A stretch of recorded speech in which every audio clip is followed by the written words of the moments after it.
Next अब कुछ नहीं पता क्योंकि दुनिया बहुत फास्ट बदल रही है, स्पेशली मीडिया में।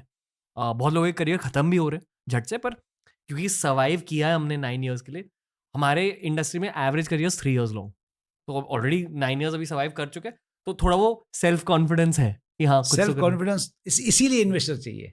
वो जब सेल्फ कॉन्फिडेंस आता है ना एक एंटरप्रेन्योर में, वो आपको नच करता है। ज़्यादा कॉन्फिडेंट मत हो जाओ। कभी भी ये ट्रेंड चेंज होता रहेगा। ट्रेंड जब चेंज होता है, क्या आप अपना मार्केट शेयर बढ़ा पाए? अगर बढ़ा पाए तो आप अजाइल हो, कनेक्टेड हो। जैसे मैंने अपना करियर स्टार्ट किया, तब तो ये जो आप ट्रेड देख रहे हो डिजिटल आज हो रहा है, वो तो हर पाने में लिखा जाता था कि मैंने आपसे ये शेयर लिए, उनको ये शेयर बेचे, उनको एक्सचेंज में पाना बेचना पड़ता था। आज जो आप ट्रेड करते हो इंस्टेंटली हो जाता है। तो ये ट्रेंड जो चेंज हुए, इसमें screen based trading I, internet trading I, फिर मोबाइल ट्रेडिंग आई, फिर अब डिजिटल वर्ल्ड आया, अभी एआईएमएल की बात कर रहे हैं। तो इम्पोर्टेंट क्या है कि जब मैंने ट्रेडिशनल बिजनेस स्टार्ट किया, किसी अच्छे पोजीशन पे था, बहुत सारे ट्रेडिशनल ब्रोकर चेंज नहीं कर पाए, कॉम्प्लेसेंट हो जाते हैं कि हम पैसा कमा रहे हैं, हम सक्सेसफुल है। बट जब आप एक्सटर्नल दुनिया देखते हो कि मेरे यूज़र मुझे इतने ही करने थे, आज मैं खुश हूँ, मैंने पैसा कमाया इसलिए। क्या मुझे मार्केट शेयर मिल रहा है? क्या मैं नए यूज़र को वैसे ही सैटिस्फाई कर रहा हूँ? इनिशियल आपने स्टार्ट किया था, तो जैसे आपको फीलिंग थी कि ये यूज़र को क्या चाहिए? जब बड़ा मास हो जाता है, तब वो सेम फीलिंग लाना ज़रूरी है। तब जो ट्रेंड चेंज होगा, आप उनको बराबर गाइड कर पाओगे और बिज़नेस में रह पाओगे। इसलिए ये बहुत इम्पोर्टेंट, जो कहते हैं 3 साल में जो हट जाते हैं बिज़नेस से, कॉम्प्लेसेंट हो जाते हैं। उनको फिर रहता है हम पॉपुलर हो गए, हम फेमस है, हमको गिरा नहीं सकता है। नोबडी इज़ एज़ बिग, के कोई गिरा नहीं सकता है। इम्पोर्टेंट है कि जो नया मार्केट मिल रहा है, आ रहा है, उसमें आपका मार्केट शेयर कितना है? आज आप गिन लो, मुझे पता नहीं कौन से टूल्स है आपके पास, एक मार्केट शेयर होगा आपके पास। हर साल आपको देखना आपका मार्केट शेयर बढ़ना चाहिए। जो नए यूज़र आ रहे हैं, आपको उतना तो मार्केट शेयर गेन करना है। और नए यूज़र क्योंकि बहुत अपना ही डिजिटल सेवी है, आपका मार्केट शेयर उसमें बढ़ना चाहिए। ओके। अब 2008 के पहले आपके पास इन्वेस्टर्स नहीं थे आपके नो, साथ, मतलब इन्वेस्टर थे फुल्ली वो, जो फ्रेंड से लिए थे मैंने। वो 90 90 1994 94 में। 94 उसके क्या 92 में लिया था, डेट लिया था, उसको कन्वर्ट किया इक्विटी में 94 95 करीब। 96 में कंपनी ये ऑफिशियली कॉर्पोरेट बनी। उसके पहले मैं सब ब्रोकर था। तब आपको किसने सिखाया था ये सब? क्योंकि बेसिकली आपने सिर्फ 12th स्टैंडर्ड पास किया है, आपने एमबीए किया नहीं है, तो सीखा कैसे ये सब? वक्त बातचीत से? वक्त वक्त मतलब? वक्त मतलब एक्सपीरियंस। जब आप आते हो, जैसे मैंने कहा था, मुझे बिजनेस का बहुत शौक था, टेक्नोलॉजी यूज़ करनी थी, मुझे कुछ अलग प्रोजेक्ट के लिए पैसे बनाने थे। पैसे तो चले गए यहाँ पर, तो ये जो पैसे चले जाते हो, जो हंगर होता है, तब होता है कि मुझे कुछ सीखना है। अब मुझे यहीं से अपने यहाँ पे अपॉर्चुनिटी बड़ी दिख रही है, तो आप क्या करते हो कि ये जो मैंने लॉस किया, क्यों किया? मुझे कंपनी की बैलेंस शीट समझ में नहीं आ रही थी, तो बैलेंस शीट पढ़ना शुरू की। ये सारे टेक्निकल एनालिसिस जो वो करते हैं, उसमें क्या-क्या टूल्स यूज़ करते हैं, तो बुक्स लेके वो सब पढ़ी। तो वही पढ़ा तो मैं, पर वो पढ़ा मैं जो करियर के लिए इम्पोर्टेंट था। तब भी शौक ये था मुझे पढ़ना है, बट रिलेटेड टू मुझे पहुँचना कहाँ पे करियर में। Self education. तो ये सेल्फ एजुकेशन स्टार्ट हो गया कि मुझे आज ये तकलीफ है, ये सीखना है। तो जो क्राइसिस आ रही थी, मुझे पुश कर रही थी कि क्राइसिस क्यों आई, कैसे तुम अवॉइड कर सकते थे। तो और मैं शार्प और शार्प होता गया। तो मुझे लगता है कि ये सारी जो मैंने पढ़ाई यहाँ पे की है, आज भी हमारे पास आईआईटियंस, आईआईएम सब है। आज भी जब उनसे बात करते हैं, हम कनेक्टेड हैं। आप में और उनमें फ़र्क क्या है कोर में? I am sure they are great professionals etcetera, पर आप में और उनमें फ़र्क क्या है? क्योंकि IIT, IIM top of the line education मानी जाती है भारत में, और आपने सिर्फ 12th स्टैंडर्ड पास किया। What is the difference? मुझे लगता है जो एंटरप्रेन्योरशिप होता है ना, वो आप बर्थ से ही लाते हो। स्किल सेट वगैरह सब आप बाद में सीखते रहते हो। एंड अगर आपको कॉम्प्लीमेंट करना है जो आपको नहीं आता है, पढ़ाई आपको कंप्लीट कराती है। बट जिन्होंने देखा होगा ये चीज़ बर्थ से है ना, बहुत जल्दी पढ़ाई छोड़ देंगे।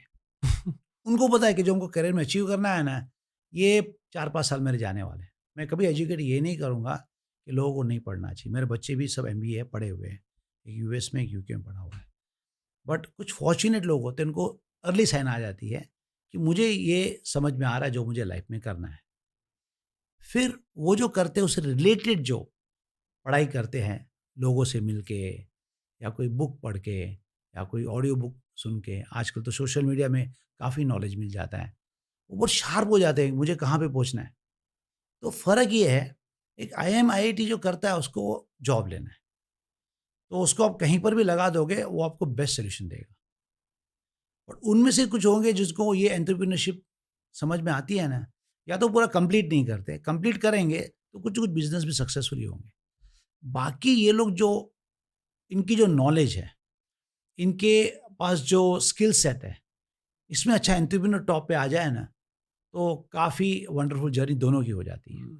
मैं अपने आप में कंप्लीट नहीं हूँ। जब मुझे ये लोग मिले, मेरी जर्नी में ये सब धीरे-धीरे आए। जैसे हमारा मार्केट जब शुरू हुआ था तब तो ग्रेजुएट मिलना भी मुश्किल है। आज मैं देखता हूँ मुझे अगर कुछ बड़ा ड्रीम है, बड़ा कुछ करना है, कॉन्फिडेंस क्यों आता है? कि मेरे पास एग्ज़ीक्यूट करने वाले, स्ट्रैटेजी बनाने वाले लोग हैं। मेरे पास लोग हैं जो कहाँ पर भी अगर मैं मिस्टेक कर रहा हूँ, उसके पहले चेक कर सकते हैं, उनके पास अच्छे मॉडल्स हैं। तो वो जो पहले मैं मिस्टेक करता था, कुछ सोचा मैंने, इम्प्लीमेंट किया, 1-2 साल मार खाई, राइट करने में 2-3 साल लगे, तो 5 साल लग जाते थे। आज ये लोग एक ही दिन में मॉडल बना के बता सकते हैं कि आपके गैप्स कहाँ पर है। तो वो जो चीज़ मुझे 5 साल लगते हैं, तो अभी 5 महीने लगते हैं। क्रिकेट देखते हो? क्रिकेट देखना शुरू किया, आईपीएल स्पॉन्सर किया है भाई हमारा। इसमें भी देखो मैं बहुत अपना ये फ़ोकस्ड पर्सन हूँ। ये जब मैं क्रिकेट देखता था ना 83 में, तब तक मैं क्रिकेट बहुत देखता था, तब तक मैं कॉलेज में था वगैरह। तब जब मैंने ये देखा कि ये इसका एडिक्शन बहुत ख़राब है। अगर बिज़नेस में ध्यान देना है, तो क्रिकेट का अगर फर्स्ट मैच देखा ना, आप एडिक्टेड हो जाते हो। फिर आपको फॉलो करना है। तब से मैंने क्रिकेट देखना बंद किया। लास्ट मैंने कपिल देव वगैरह ये सब देखा। अभी हमने आईपीएल स्पॉन्सर किया, तो अब हमारी मार्केटिंग नहीं पूछती है, आपने देखा अपना एक्सपोज़र कहाँ पे आया? आपने देखा अभी ये क्या हो रहा है? अब मुझे लगा दिया वापस देखने के लिए। अब 1-2 मैच देखने के बाद में अब लत लग गई, देख रहे देख रहे हो अभी? अभी देख रहे हैं। ओके। आईपीएल में जो मार्केटिंग आपने करी, आपको फ़ायदे मिले उसकी वजह से? अभी जस्ट हमने इसी सीज़न में किया हुआ है। तो अभी पता चल रहा अभी है। पता चला, अभी तो जस्ट 5 मैच हुई है, 5 या 6 हुई है। Comfortable sharing some details of the deal? या it is in public this thing that we are paying every year हमने पे किया है 82.5 करोड़। और इसके अलावा टीवी राइट्स वगैरह टीवी पे खर्चा करना पड़ता है वगैरह। तो ये इसकी फिगर्स है, फिगर्स काफ़ी आईपीएल के बड़े हैं, तो इसलिए हर साल मैं अवॉइड करता था कि बड़े स्पोर्टिंग इवेंट में नहीं जाना है। कि हमारे मार्केट में इन्वेस्टर कितने थे, टोटल पॉपुलेशन के 1.5-2% इन्वेस्टमेंट करते थे। अब जब 14 करोड़ इन्वेस्टर आ गए, तो मैंने कहा अब राइट मौका है, तो बड़े इवेंट्स है उसमें स्पॉन्सरशिप ले लें। इसके पीछे बिज़नेस लॉजिक यही था कि आईबॉल्स चाहिए थे? हमारा बिज़नेस आपकी तरह अभी टियर 3, टियर 4 से ज़्यादा आ रहा है। तो वहाँ पे रीच ये सब कॉमन जो मीडिया है उनका नहीं हो सकता है। अगर हमको सचमुच अगर अभी देखोगे ट्रेंड पहले क्या था, 34-35 वाले स्टॉक मार्केट में आते थे। आप 2019, 2020 से देखोगे यंग पॉपुलेशन 27, 26 इनफैक्ट 21 वाले भी आ रहे हैं।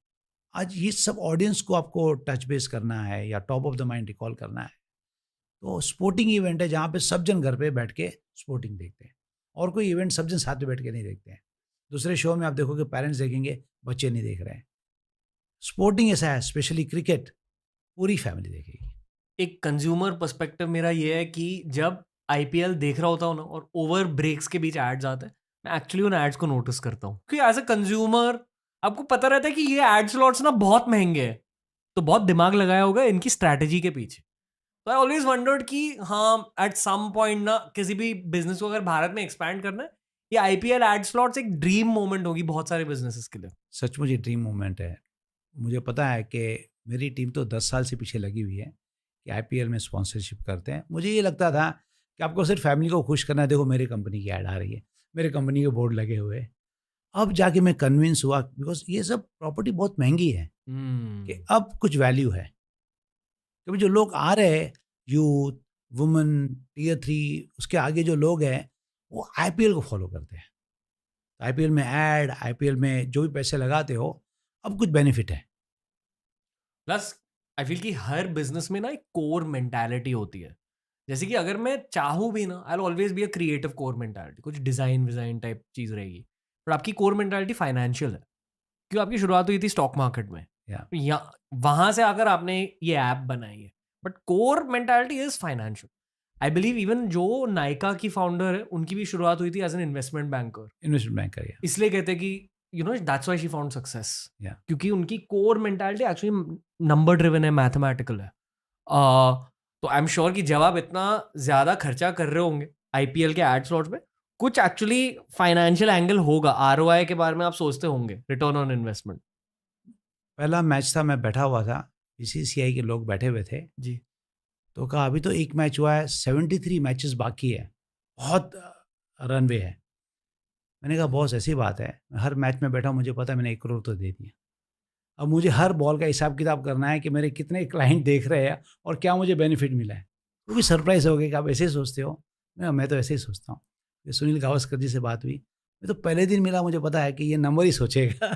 तो हमने लाइफ ही वही निकाली। हम अगर खर्चा करते हैं तो हमको आईपीएल मजा करना होगा तो हम बॉक्स ले लेंगे, टिकट ले लेंगे, फैमिली के साथ में, फ्रेंड के साथ में बैठ जाएंगे। यहाँ पे अगर खर्चा करते हैं तो बिल्कुल बनिए का हिसाब है। हम अगर 1 रुपया खर्चा करते हैं, हमको 2 रुपये बनाने हैं। नहीं, that's how business should be. मतलब आई फील बहुत सारे यंग बिजनेस और बहुत सारे लोग जो बहुत ज्यादा पैसा रेज कर लेते हैं ना, उड़ाते हैं पैसों को। ओ दैट इज़ रॉन्ग थिंग। क्या होता है कि अगर आपने जो भी पैसा रेज किया, आप ट्रस्टी बन गए, आप उनको रिटर्न देना है, ये आपकी जवाबदारी है। तो हर रुपया आप स्पेंड करते हो, जैसे मैंने शुरू में जब कैरियर शुरू की ना, तो मैंने अपने कैपिटल बहुत लुटा दी। तब मुझे टेंशन नहीं था, मेरा ही कैपिटल है। जैसे ही मैंने कैपिटल रेज किया 2008 में, हर एक रुपये का मैं हिसाब किताब रखता था कि कहाँ पे खर्चे कर रहे हैं, इसका प्रॉफिट कब तक आएगा। हम्म। तो ये बहुत इंपॉर्टेंट, जब रेज करते हो आपकी जवाबदारी और बढ़ जाती है, ये आपका पैसा नहीं है। तो ये वहाँ पे जैसे मैंने कहा, कॉर्पोरेट गवर्नेंस वगैरह हर चीज़ चाहिए, जो आपको बताया कि ये जब खर्चा कर रहे हो, इसका ये रिस्क है। आपने कैलकुलेट किया, ये 1 रुपया खर्चा किया, इसका 2 कब बनेगा? तो हुआ नहीं। एक फेज़ आया था, वीसी फंडिंग चालू ही था। आप थोड़ा भी कुछ कर लेते हो, वीसी फंड दे रहा है आपको। बट प्रॉफिट कब आएगा? वो प्रमोटर पे थोड़ा प्रेशर लाना बहुत ज़रूरी है। जो भी आप खर्चा कर रहे हो, आप कमाने वाले कब हो, कैसे कमाने वाले हो? वो अगर नहीं है, आप खर्चा कर रहे हो क्योंकि पैसा मिल रहा है, क्या हुआ? अब पैसा मिलना बंद हो गया, वो लोग तकलीफ में हैं। उनको पता नहीं है नेक्स्ट राउंड कहाँ से उठाएं। अब किधर लग गए? प्रॉफिट बनाना है। अब देखो, सबकी मेंटेलिटी है और अप्रोच है, प्रॉफिटेबल कंपनी बनानी है। हर एम्बिशियस बंदे की ना 2 ड्रीम्स होती है। पहली ड्रीम ये होती है कि वाइफ को, या जो मेरी लाइफ में गर्ल है, उसको बहुत ज़्यादा दूँ, और दूसरी ड्रीम ये रहती है कि जो मेरे साथ ब्रोज हैं उनको बहुत ज़्यादा दूँ। आपने ब्रोज को भी कुछ चीज़ें दी है? अ, जब मैंने ये अपने स्टॉक मार्केट का बिजनेस स्टार्ट किया, जितने मेरे कजिन्स थे या फैमिली मेंबर्स थे, उनको एक ही बात कही मैंने, देखो यहाँ पे मेरी ग्रिप अच्छी है, कुछ चीज़ एक्सप्लोर करने की कोशिश मत करना, सीधे मेरे पास आ जाना। एंड उनको मैंने क्या किया कि कंपनी के शेयर्स देता गया। अगर आप मेहनत कर रहे हो, आपके घर के खर्चे तो नहीं है, आपके घर के खर्चे मैंने कहा पेरेंट्स उठा रहे हैं, मैं सबको जानता था। तो जितने भी आप पैसे कमा रहे हो, लगाते जाओ इसी कंपनी में। तो हर एक फैमिली मेंबर का एक स्टेक है एंजल में अभी। उनकी वैल्यूएशन 500, 1000, 1500 करोड़ है। वाह!